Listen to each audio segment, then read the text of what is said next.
Good afternoon, and welcome again to the Stoner Report. I'm Marius Stoner, here at the BCMP Vapor Lounge, just above the Cannabis Culture Headquarters store at 307 West Hastings. And I'm here again to give you a rundown on the week's cannabis news. Later on, we'll have a little treat. Ashley, who works downstairs in the store, is going to bring up something from the store to show all you people out there and to bring you in and make you come buy stuff. Because that's how we stay alive here right now. But that'll come in later. Thanks for joining me. It's a beautiful day here in Vancouver, British Columbia. It's pretty cold, but the sun is shining, and we're all happy for that. So, without any further ado, I'll start with the news. You remember last week Obama had an interview in which he talked about cannabis, and since then on Friday he had another one with CNN, and I'll start into that story. In an interview with CNN Friday, President Obama expanded on his remarks regarding marijuana made in a recent New Yorker interview. In that latter interview, Obama described marijuana as not being any worse than alcohol, and CNN interviewer Jake Tapper pressed him on those comments. When Tapper asked him about rescheduling marijuana out of Schedule 1, the most restrictive classification, he declined to take a position. Instead of trying to pass the buck to Congress, first of all, what is and isn't a Schedule 1 narcotics is a job for Congress, he said.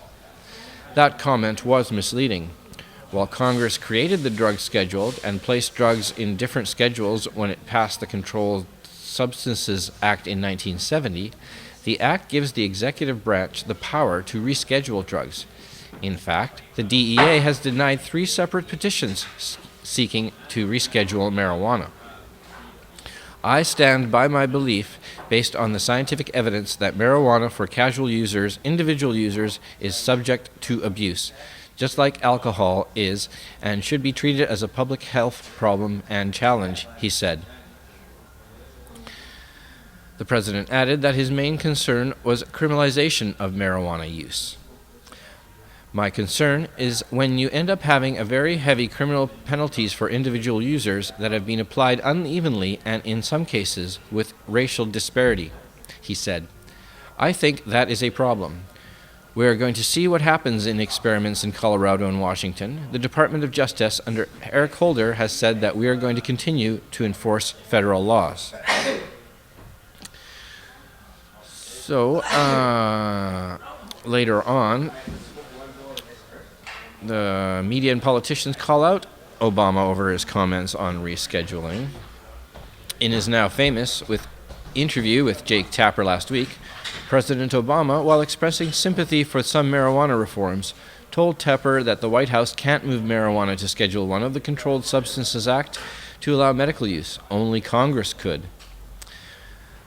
What is and isn't a Schedule 1 narcotic is a job for Congress. It's not. I think it's the DEA that decides. It's not something by ourselves that we start changing. No, there are laws undergoing those determinations. And that was Obama's stutter, not mine.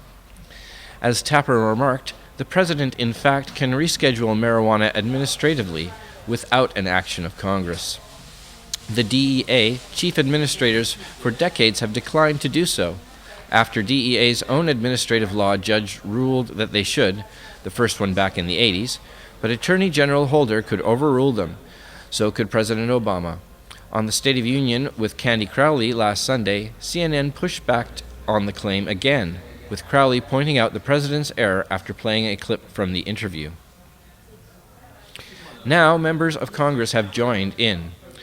Representative Earl Blumenauer, Democrat from Oregon, says Obama could reschedule marijuana for medical use in a matter of days. According to a U.S. News and World Report, I don't dispute that Congress could and should make the change, but it's also something the administration could do in a matter of days, and I hope they will consider it, says Blumenauer. who is currently circulating a letter among colleagues asking Obama to do so. 8 members of Congress had signed the letter so far. Has Obama heard this? By now, I'd imagine so. So there's Obama blatantly lying about the fact that he can reschedule cannabis, but just won't for whatever reason. Meanwhile, in Alaska, marijuana legalization vote is coming in August. Alaska election officials have certified that a marijuana legalization initiative there has qualified for the ballot. Alaskans will go to the polls in August. Based on the numbers posted by the Division of Electronics, Alaskans will have the chance to overturn the failed policy of prohibiting marijuana use. Taylor Bickford, spokesman for the legalization campaign, told the Associated Press last night. The initiative is sponsored by the Campaign to Regulate Marijuana Like Alcohol in Alaska, with the help of the Marijuana Policy Project. It would legalize the possession of up to an ounce by adults and the cultivation of up to 6 plants. It would also allow people to keep the fruits of their harvest in excess of an ounce as long as they keep it at home. It would create a system of state-regulated and taxed retail marijuana sales. Alaska appears to be in line for the 3rd state to legalize marijuana. Well, that's pretty fantastic. Here we are sitting in British Columbia in between Washington and what will be another legalized state, Alaska. It's kind of embarrassing, if you ask me. In Florida, another petition has come to its fruition, and a medical marijuana initiative is heading to the vote. Floridians will have a chance to vote on legalizing medical marijuana, the state Supreme Court ruled January 27th, setting up a major battle in the populous southern state, and some searing commentary from legendary author Carl Hiaasen. In Quinnipiac University Polling Institute, survey in the late 2013 showed 82% of the public supported medical marijuana, which is great because unlike California, Colorado, or Washington, a constitutional amendment in Florida requires 60% of voter approval for adoption. Naturally, elected Florida leaders are deeply opposed, including Florida's entire Republican Party, all the way up to Governor Rick Scott. Florida Attorney General Pam Bondi and the state's Republican leadership even sued to block a vote on medical marijuana, but the Florida Supreme Court narrowly ruled 4-3 to allow the vote to go forward. Reuters reports Charlie Crist, a former Republican governor of Florida who is running for governor as a Democrat versus Scott in November, celebrated the Supreme Court decision, saying, "I'm going to vote for it, and I think it's the right thing to do." There was a vote in the District of Columbia. I am going to read a report that isn't on the website yet. We'll put it up after the show. From CNN, the District of Columbia's City Council tentatively approved legislation Tuesday that would decriminalize the possession of small amounts of marijuana in the nation's capital. It's about time. Currently, someone caught possessing marijuana in D.C. faces a year in jail and a $1,000 fine. That would change if the measure becomes law, making it okay to possess small amounts of pot in the district and reducing the punishment for its use in public. Approved 11-1 this week, the bill will get another vote and then would need the signature of Democratic Mayor Vincent Gray. But activists here think the council is moving too slowly. They file language for a ballot initiative legalizing possession of 2 ounces of marijuana for adults. If the council doesn't expand the scope of reform in the current legalization of their satisfaction, activists will put the question to voters in November. It's near certainty the legalization measure will pass if it reaches the ballot. So that's good. It's on its way, and the vote passed on Tuesday, thankfully. And also in Michigan, medical marijuana has been ruled for by the Supreme Court. In a bellwether case, the Michigan Supreme Court has ruled that cities and counties cannot pass ordinances that conflict with the state's 5-year-old Medical Marijuana Act. The ruling came in Tierbeek versus the City of Wyoming. In that case, registered patient James Tierbeek sued the city of Wyoming after it passed a 2010 ordinance designed to block the use of medical marijuana in the city by prohibiting any use, cultivation, or manufacture of the plant. The fact is, medical marijuana helps people. It's helped me, said Tierbeek, a retired attorney who suffers from diabetes and a neurological disorder that causes neuropathy and severe pain. I've tried narcotic-based drugs like Vicodin and Oxycontin, but nothing worked like medical marijuana. I have more freedom than ever before, and I couldn't just sit by as our elected officials tried to take that away from me and thousands of others.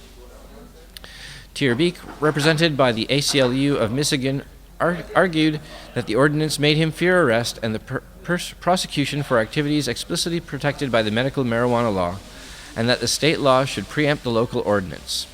The city, on the other hand, argued that its ordinance sought to uphold federal law as well as state law, and that the Federal Controlled Substances Act preempted state law. Tierbeek lost in district court, but won on appeal. Now the state's highest court has upheld that decision.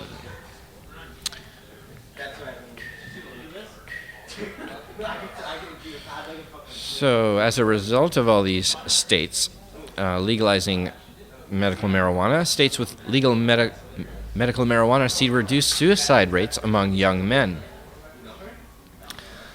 A new study has uncovered a strong correlation between reduced instances of suicide among young men and the legalization of marijuana, lending more credence to the hypothesis that marijuana can be used to cope with stressful life events. Researchers used suicide data from the National Vital Statistics System's mortality detail files between 1990 and 2007 and examined an association between medical marijuana legalization and suicides per 100,000 population. Overall, legalization was associated with a 10.8% reduction in suicide rate of men aged 20 to 29 years and 30 years respectively. The study couldn't accurately gauge legalization's effects on women's likelihood of committing suicide. Daniel Rees, a co-author of the study, explained to the Huffington Post that legalization may reduce suicide among females, but we couldn't find conclusive evidence one way or the other. Females could respond to marijuana differently than males. It's even possible they respond to legalization differently than males. So that's very good news. Kind of as I was reading that, it reminded me of what kings used to do to get rid of the young men, is to send them off to war. That killed them off pretty fast. So kind of realized that the same sort of thing applies to marijuana prohibition. That is to say, one way to kill off the young population that might try to take power or get, at least equal power is to make marijuana illegal so more of them commit suicide. So thanks a lot for that, prohibitionists.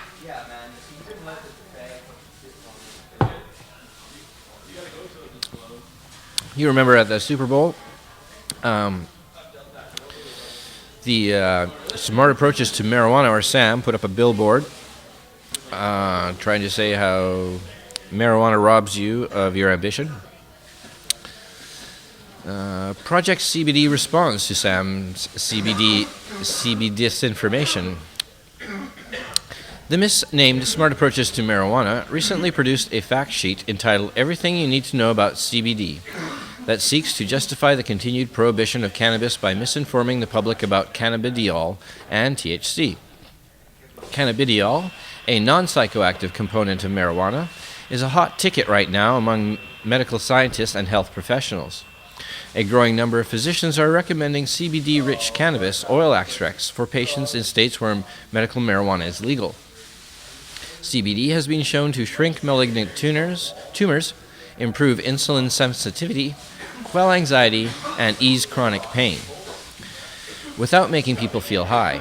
Extensive preclinical and some clinical research validates the experience of many patients, including children with catastrophic seizure disorders, who successfully medicate with CBD-rich products. Kevin Sabat, co-founder and director of SAM, stated in a letter to the Boston Globe, medical marijuana is a big fat headache and serves no one but people who want to get high. But the clamor for non-psychoactive CBD-rich cannabis proves Sabat is wrong. Medical marijuana is not, and never was, just a front for stoners. And you can read more of that article. It's from Alternet. We're getting close to... Oh, here we are. It's happy 2:20, everybody. So we're going to take a short break. And I'm going to introduce Ashley from Cannabis Culture.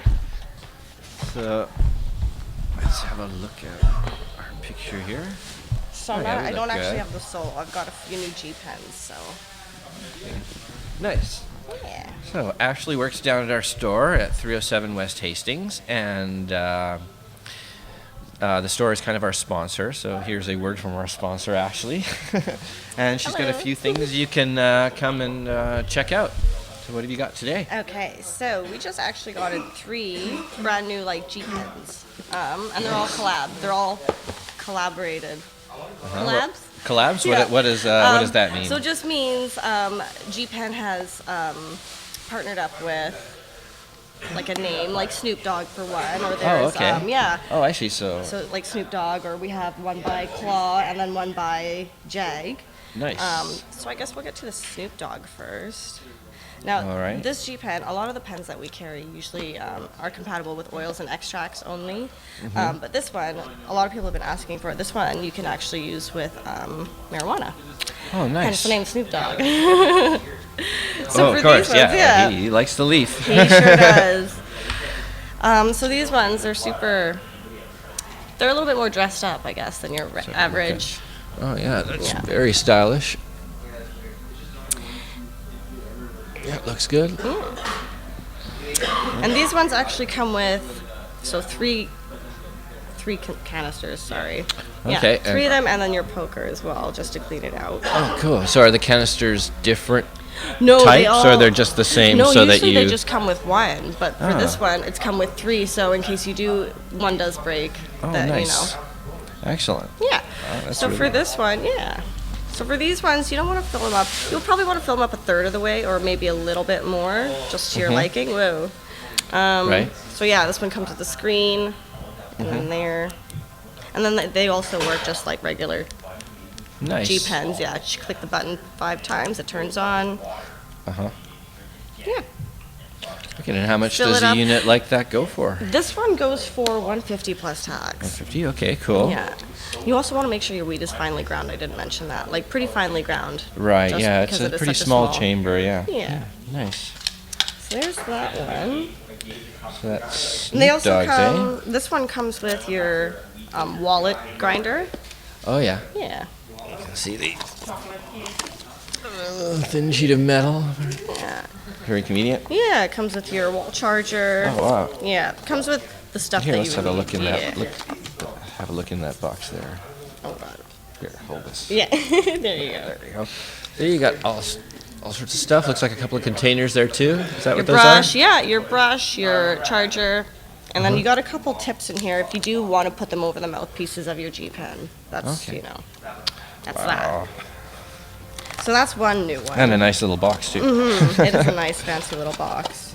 Keep stuff in there after. Yeah. Second one is a collab with Jag, who is just another glass blower. So he decided to put just another G Pen on there. Jag. Yeah. Nice. Just another G Pen. Perfect. And these ones are they're more metal. They're not the regular plastic. And these ones are used for oils and extracts only. Oh, okay. These ones come with 3 little ones, as well as your poker. And then the one that comes on it. So you pretty much have 4. You have 4 in there that are pretty much good to go. Right on. Oh, so you can have some preloaded. Yeah, exactly. And then you don't have to worry about that in case you're at an event or something. Right on. Okay, that makes a lot of sense then. Yeah, a lot of people are going to be pretty excited about that one. So they look pretty nifty, all white and sleek. Yeah. And then this comes with also 2 containers. Yeah, Comes with a USB charger and a wall charger, and then your mouthpieces. Perfect. Yeah. And is that 150 as this well? This one is actually 160 because 160, it does come with the extra. That's right, so you get an extra one. That makes sense. And this one's pretty exciting. This one is a collab with a graffiti artist, Claw. And so everything is pretty dressed up in there. It comes with a little pouch, so if you're more on the girly side, I guess, or, you know, or want if you something, just like cats. Or like graffiti, or, yeah, exactly. So no, it's definitely more of a girly. For sure. Everything's pretty girly. It comes with your gold poker. Oh, that's awesome. Yeah, everything's pink. Pink. The wall charger's pink. And then the G pen itself, super. Also pink, super pink. And then these ones, I believe, only comes with your one, just because it is so dressed up. I see. So these ones you would have to buy an extra coil every time it does run out. Mm-hmm. Yeah. But it's only 120, is that correct? This one's only 120 because. So there you are. Yeah, because it comes with the one. Yeah. It's like your. And how much do extra coils go for? I believe for the Micro G, it's 25 plus tax. Okay, so that's not too bad if you consider that it's, about $40 less than the other one. Oh yeah, definitely. So I think a lot of people are gonna like the graffiti ones. They're super fun. Super fun. Yeah. Oh, that's awesome. Well, let's smoke a little bit of this joint. Alrighty. So those are 3 new G pens we have in. So a little. Oh, thanks so much. Yeah, no worries. Anything else going down in the store? Any sales or anything? Right now, for the month, well, not for the month, until February 14th, we're having a Stoner Sweetheart sale where all the glass is going to be 15% off. Ooh, that's good. So, yeah. So, and then after the sale, I believe, the day after, you can get 2-for-1 rollies. Oh, well, that's 2 good. for the price of 1, yeah, so. In case you're not in the market for glass, you still can come down and get something. Exactly. Awesome. So we're going to be having a lot more sales this year, I think, in the anticipation for Mark coming home. So yeah, definitely. So we got Gary Wintle doing all sorts of posters and promotions as well. I saw that. If you haven't seen much advertising from us before, it's definitely coming out. So that's awesome. Yeah, we're definitely putting a name. I guess, yeah. So if you're in Vancouver, 307 West Hastings. Come on down, check out the store, come on upstairs, check out our lounge, or come to the office and meet Jody or Jeremiah or Greg, and we'll make you feel welcome. Right on? All right. Okay. There you go. Well, thanks so much for coming by. No worries. It was fun. Thanks for having me. Yeah, no worries. All righty. Okay. We'll see you next week. Yeah, for sure. Excellent. Yeah.